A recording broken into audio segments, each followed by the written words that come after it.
The COVID-19 pandemic has transformed the landscape of jobs, with most operations required to operate from home for more than a year.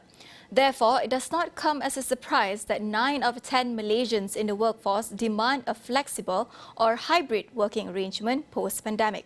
This is according to a survey by Ernst & Young Consulting. How does a hybrid working arrangement manifest, and what are its impacts towards overall work productivity in the long run? EY ASEAN's Keng weighs in.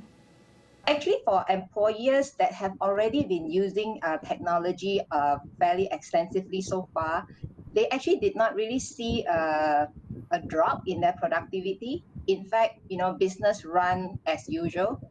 In fact, some companies actually see productivity increase because employees are actually working harder, working longer, partly due to the fact that they also cannot go out of their home, and they would spend most of their time working.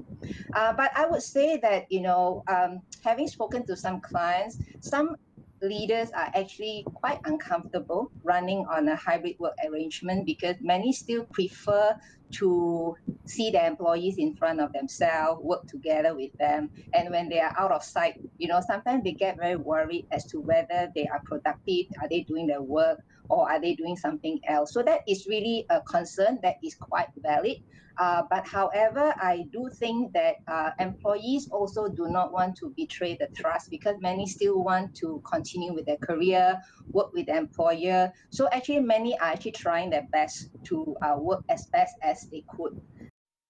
In addition to that, Keng said the flexibility and trust given by employers would in turn allow employees to become more resilient, independent, and work in more creative ways.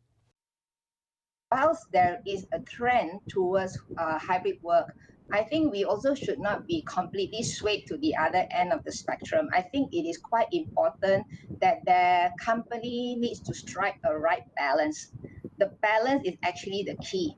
You need to make sure the work arrangement you allow the employee to adopt also meet your business objective, because if it does not meet the business objective, the business cannot carry on and the business cannot thrive.